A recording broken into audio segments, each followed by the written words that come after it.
दो लोग हमारे साथ और जुड़ चुके हैं, मैं उनका भी स्वागत करना चाहूँगा। मेरे साथ हैं डॉक्टर मनोरमा और डॉक्टर जागृति। मैम, आप दोनों का भी बहुत बहुत स्वागत है और आप भी प्लीज़ इस कॉन्वर्सेशन में हिस्सा लें।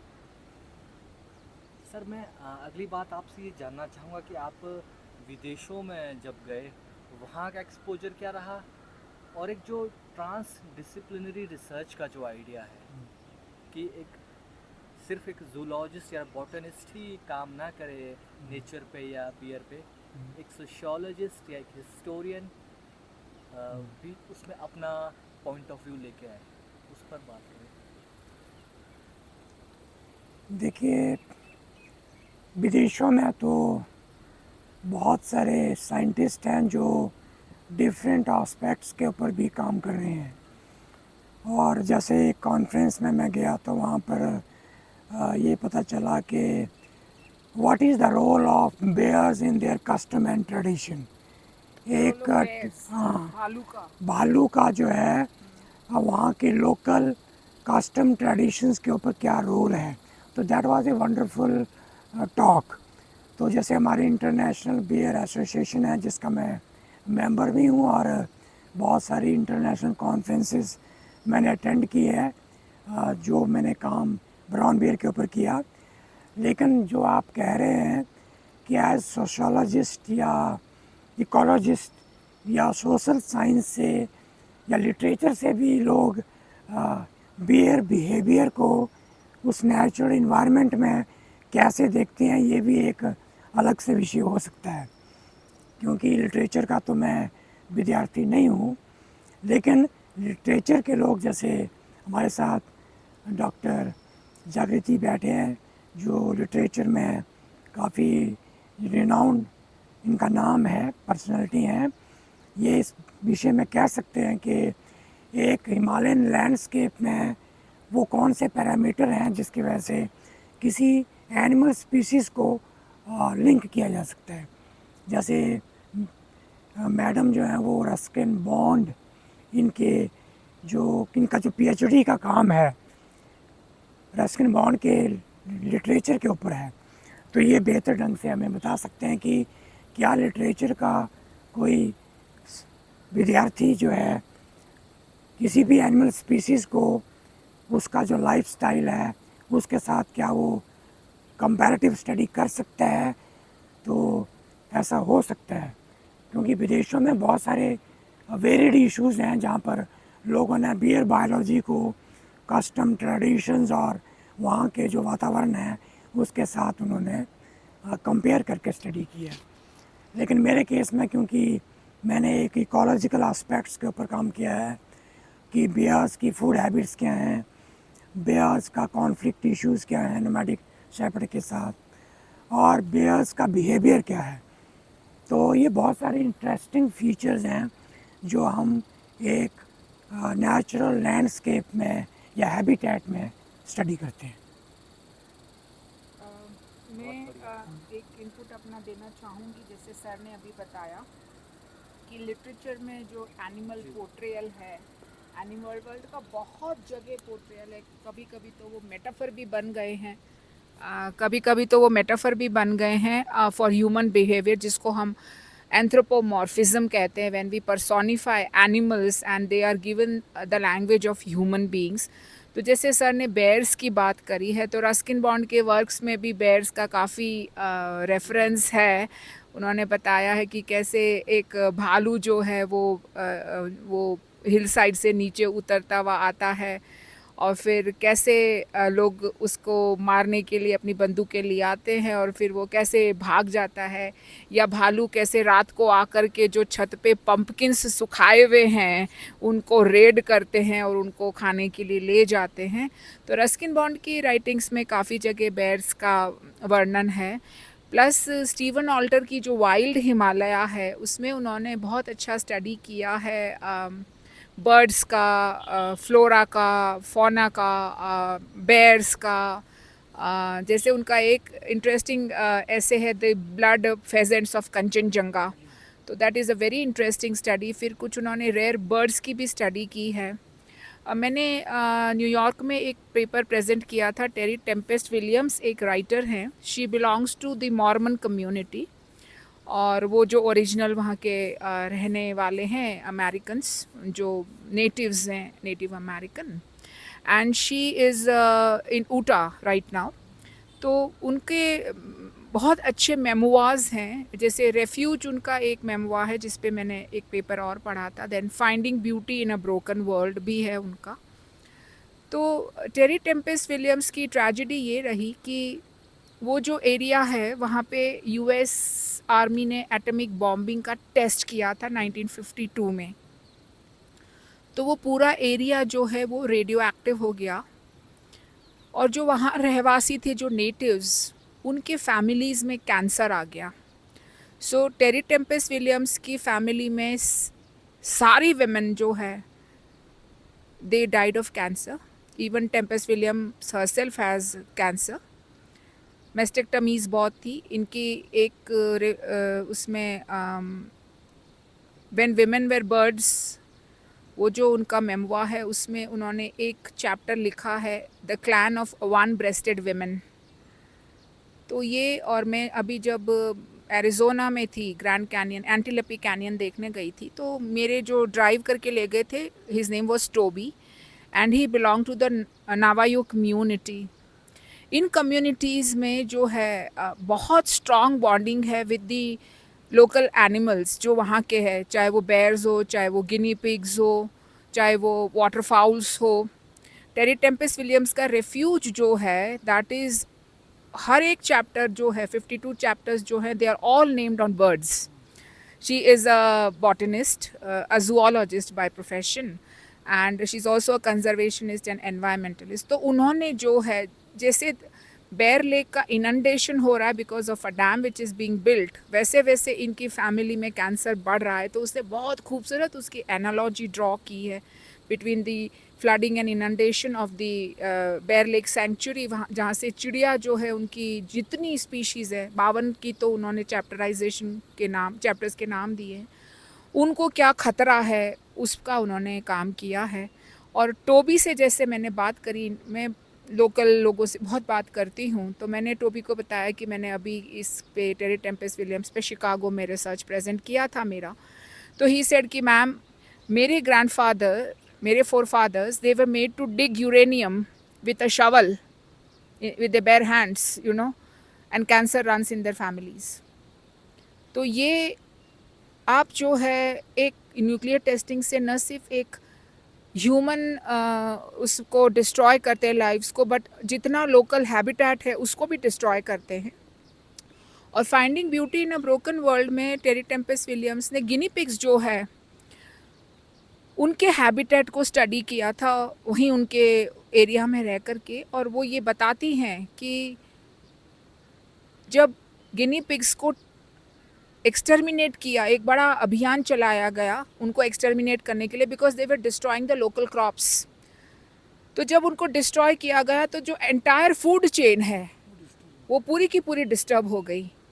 सो you know, we have to be very careful as to when we destroy और exterminate a particular species in the biotic environment, how it is going to impact the entire ecology which of that given area, that becomes very, very important.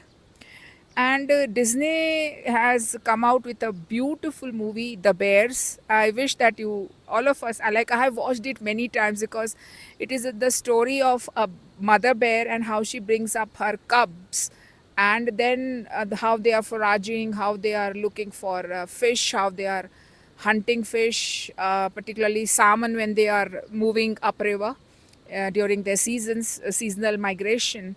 And then the whole landscape is filled with deep snow, so how they are, you know, hungry and how they then find out food. And it's a very, very heart touching movie that Disney has come up with.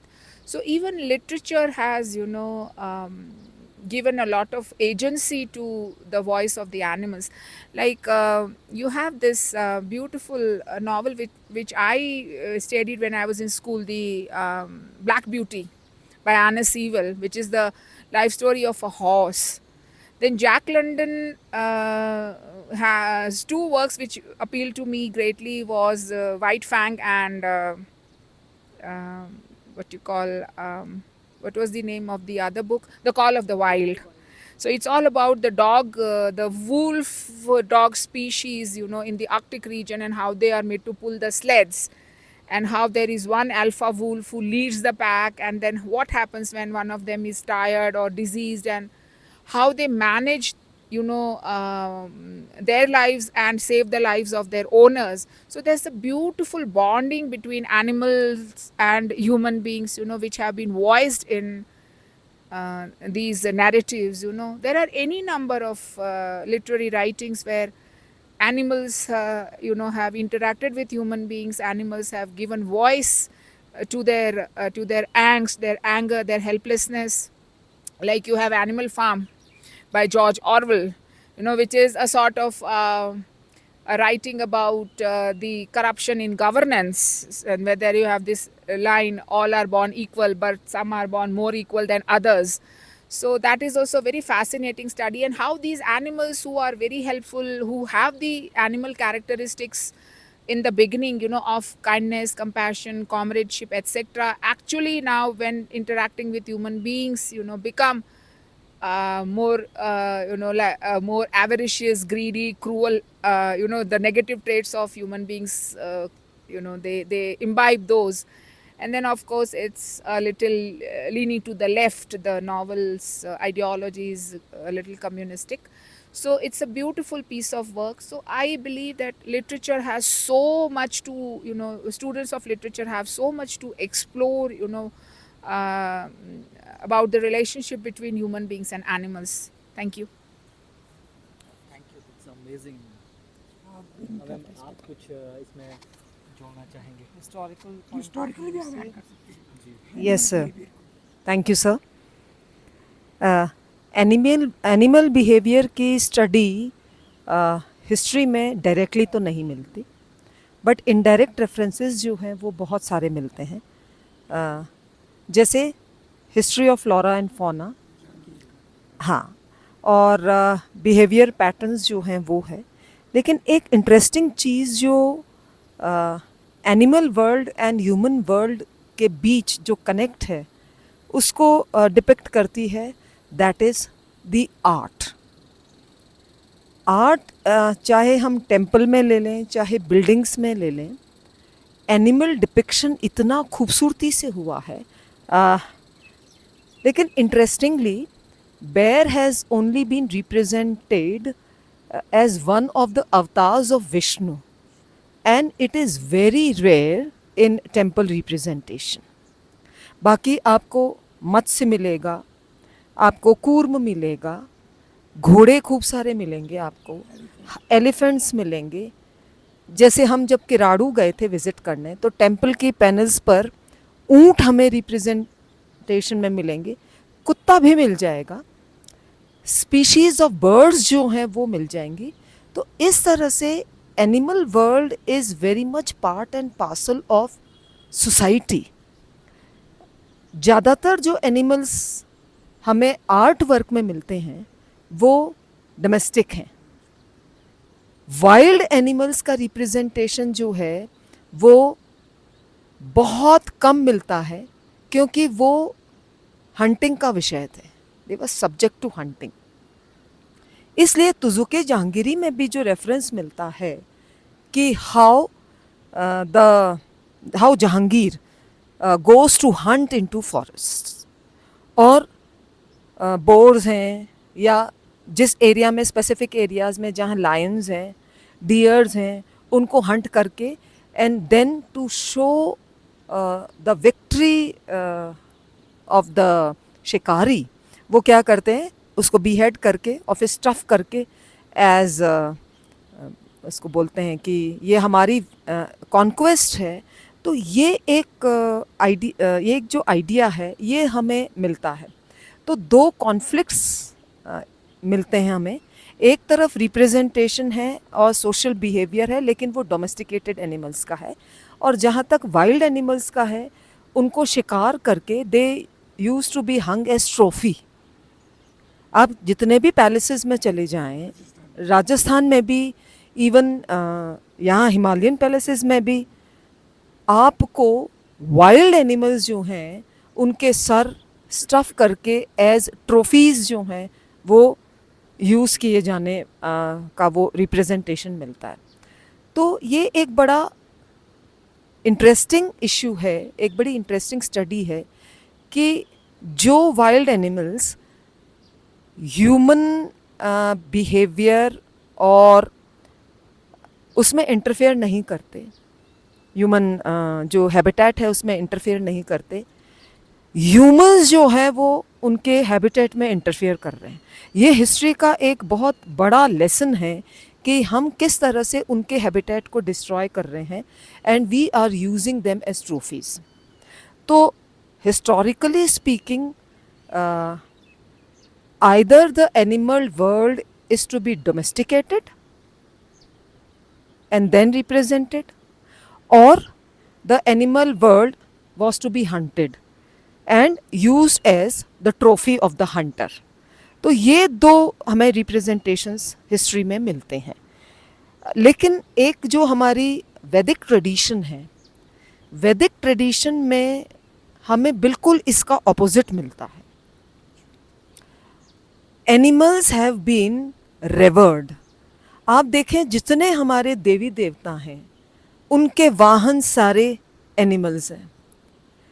Just imagine Ganesh ji इतने भारी भरकम शरीर वाले और उनका वाहन एक छोटा सा चूहा। सो ये क्या रिप्रेजेंट करता है, क्या आइडिया देता है आपको? Respect of the smallest species of animals, कि हम अगर उसको रिस्पेक्ट करेंगे क्योंकि हमारे जो सेजेस थे they understood the food chain. And एक जो सिद्धांत हमें मिलता है वेदों में भी और जैनिज़्म में भी, वो है अहिंसा का। बुद्धिज़्म में भी हमें अहिंसा का सिद्धांत मिलता है। जैनिज़्म में तो एक इतना इंटरेस्टिंग फैक्टर है कि एवरी इवन जो मिट्टी का कण है that is a living being. So one has to tread very carefully while putting one's feet on earth also. तो उन्होंने जितनी लिविंग स्पीशीज है उनको रिस्पेक्ट करने की बात कही है और उसकी अहिंसा। अहिंसा मीन्स हिंसा नहीं करना, और हिंसा नहीं करना का जो एक फिलॉसफी है वो है मन, वचन और कर्म तीनों से। यस, तो हम जो हैं किसको किसी का डिस्ट्रक्शन, इवन उसमें एनिमल वर्ल्ड पूरा आ जाता है, सोच भी नहीं सकें, अपने कर्म से तो करना दूर है, और उसके प्रोटेक्शन के लिए हम क्या करें? ये हमारे जो एंशिएंट टेक्स्ट्स हैं और रिलीजियस आइडियोलॉजीज़ है उसमें एक बहुत स्ट्रॉन्ग मैसेज है। हम देखें पंच महायज्ञ जो ऋग्वेद में है उसमें एक बहुत बड़ा यज्ञ है भूत यज्ञ। अब भूत यज्ञ का जनरल कॉनोटेशन जो लिया जाता है वो है भूत प्रेतों को शांत करने के लिए किया गया यज्ञ। ये बिल्कुल गलत है। भूत यज्ञ का अर्थ है all living beings other than humans. इसलिए उनके लिए यज्ञ या भूत बलि निकालना। तो बलि का मतलब है यहाँ पर हिस्सा। जो कुछ भी हम खा रहे हैं उसमें उनका हिस्सा निकालना। जैसे देवता को हम बलि देते हैं, तो बलि अगर हम नॉन वेजिटेरियन हैं तो ऑब्वियसली जो भी चीज़ हम खा रहे हैं उसकी हम बलि देवता को देते हैं। तो भूत बलि जो है, जो यज्ञ का एसेंशियल पार्ट है, उसमें छोटी छोटी चीज़ें हैं, जैसे गाय का हिस्सा निकालना। आप देखें वैदिक परंपरा में जब हम खाना खाने, भोजन करने बैठते हैं तो एक कौर गाय का, एक कौर कुत्ते का, एक कौर कौवे का और एक कौर चींटियों का, ये हम निकालते हैं। मीन्स जो हम भोजन ले रहे हैं उसमें सबका बराबर का हिस्सा है। तो ये एनिमल वर्ल्ड के साथ हमारा एक बहुत बढ़िया कनेक्ट है। जैसे मैंने देवताओं की बात करी, आप देख लीजिए पैराडॉक्सेस हैं। शिव परिवार को अगर हम देखते हैं, शिव गर्दन में सांप लपेटते हैं, तो उनके बेटे कार्तिकेय का वाहन मोर है। मोर और सांप आपस में शत्रु हैं। गणेश जी का वाहन चूहा है। सांप और सांप तो चूहे को खा जाता है, ठीक है।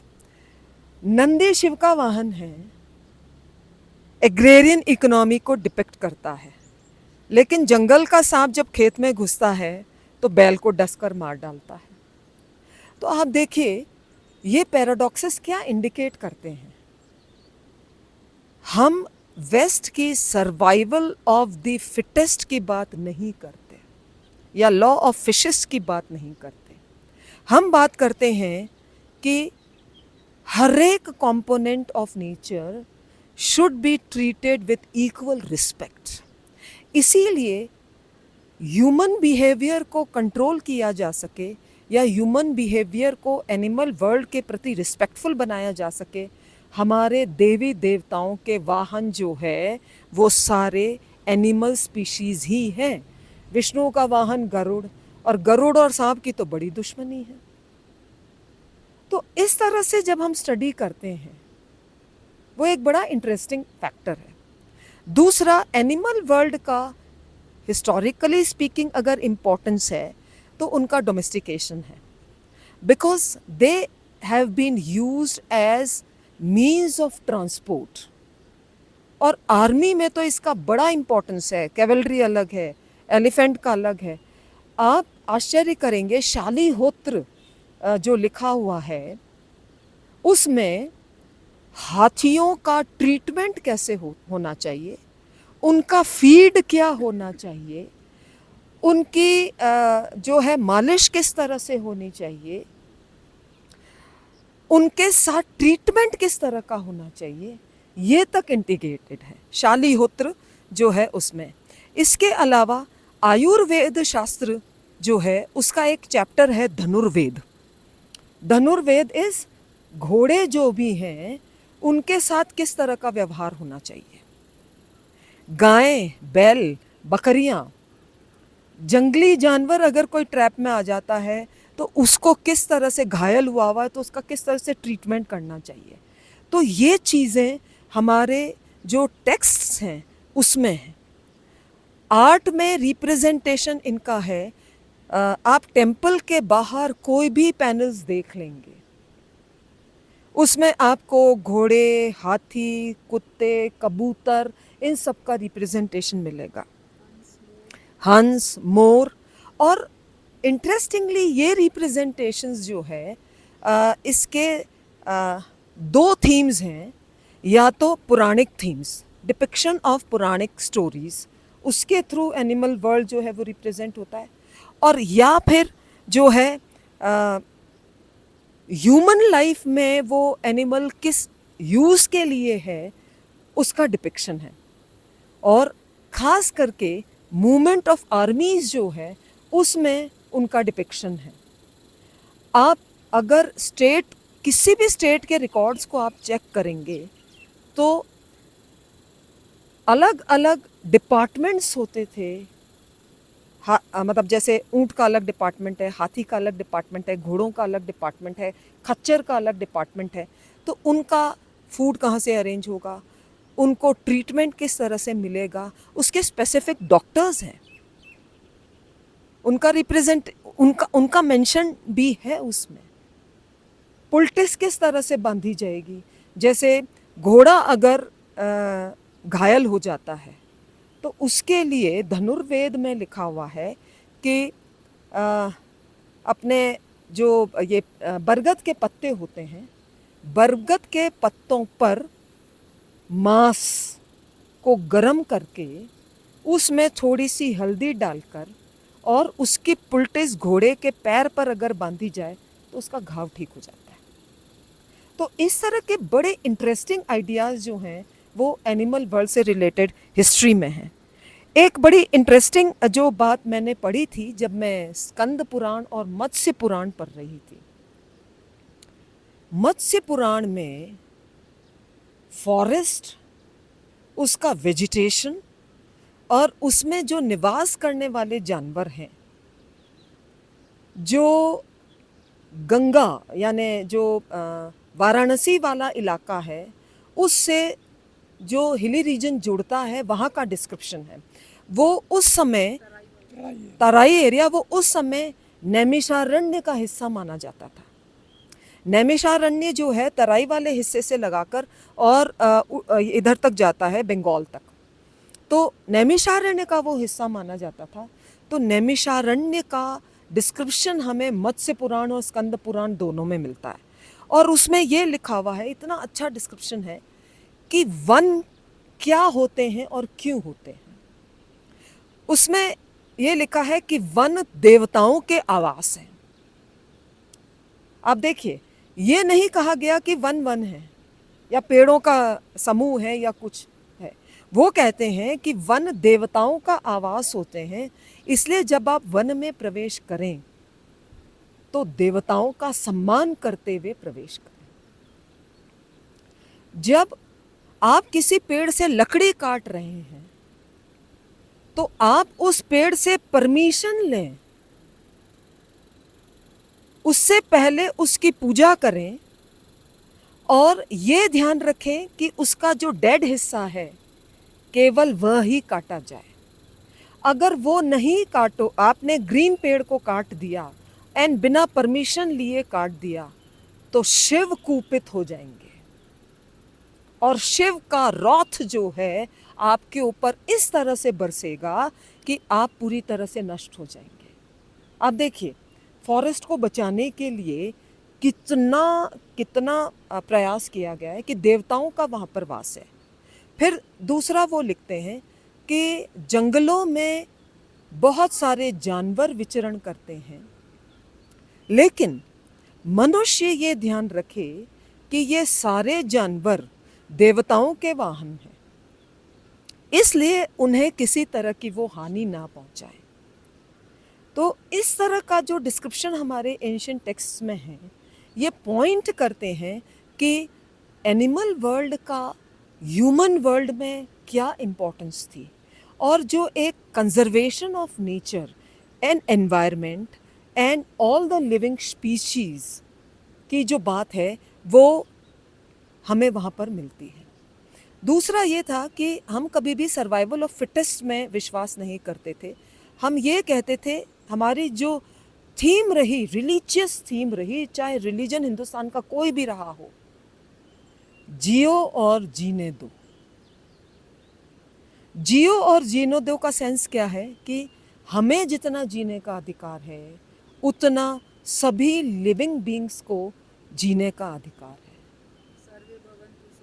हाँ, सर्वे भवन्तु सुखिनः, सर्वे सन्तु निरामया, सर्वे भद्राणि पश्यन्तु, माँ कश्चित् दुख भाग भवेत्, और वसुधैव कुटुम्बकम। तो वसुधा की जब हम बात करते हैं उसका बड़ा एक ही डायमेंशन प्रेजेंट किया जाता है जिसको ह्यूमन ग्लोबल वर्ल्ड माना जाता है। लेकिन वसुधा क्या है? Mother earth. और मदर अर्थ में जितनी लिविंग स्पीशीज़ है, उन लिविंग स्पीशीज़ जो है सबका सम्मान है, सबको जीने का हक है। इंटरेस्टिंगली हम जब ये बात करते हैं कि जियो और जीने दो, सर्वे भवन्तु सुखिनः, तो सर्वे शब्द क्या है? Everything in this world. हाँ, हम सभी thing, human is also treated as a thing, so everything सर्वे भवन्तु सुखिनः, सुखी हो, सर्वे संतु निरामया। और यही बात जो कल जागृति में हमने कही थी, द्यौः शांति अंतरिक्ष शांति में। हमारे टेक्स्ट में जो वैदिक फिलॉसफी है उसमें 84 करोड़ योनियां मानी गई है। हाँ सॉरी, 84 लाख योनियां। योनि यानी टाइप ऑफ स्पीशीज़। और हम ये मानते हैं कि human life is the best. जो हम स्पीशीज़, ह्यूमन स्पीशीज़ में पैदा होते हैं वो बेस्ट है। उससे पहले हम किस योनि में जन्म लेते हैं हमें नहीं पता। आप जो है 84 लाख योनियों का डिस्क्रिप्शन क्या इंडिकेट करता है? That our sages knew about the all the species on this earth, और उसका डिस्क्रिप्शन स्कंद पुराण में मिलता है हमें। बुद्धिज़्म की जब हम बात करते हैं तो बुद्धिज़्म की जो जातक कथाएं हैं, आप देखें उसमें वो बुद्ध के पूर्व जन्म की कथाएं मानी जाती हैं, जातक स्टोरीज जो हैं, और बुद्ध उनका लास्ट जन्म है और उसके बाद वो निर्वाण जो है उसको प्राप्त कर लेते हैं। तो जातक कथाओं को जब आप देखते हैं तो जातक कथाओं में बुद्ध के जितने पूर्व जन्म हैं वो एनिमल स्पीशीज़ वाले हैं।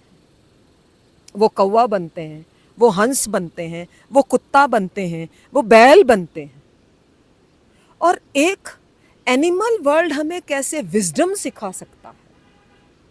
पंचतंत्र की कहानियाँ विष्णु शर्मा जो है उन्होंने लिखी हुई है। कहा जाता है कि एक राजा जो थे विदिशा के, उनके 4 बेटे थे और 4 बेटे बड़े ही आलसी और इग्नोरेंट थे।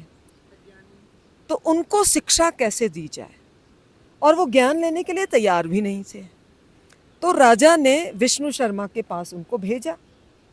अब विष्णु शर्मा के लिए भी बड़ी ये उलझन वाली बात थी कि इनको विजडम कैसे सिखाया जाए। इसलिए विष्णु शर्मा ने पंचतंत्र की कहानियाँ लिखी। उसके अंदर उन्होंने उन राजकुमारों को न केवल विजडम सिखाया बट स्टेट क्राफ्ट भी सिखाया।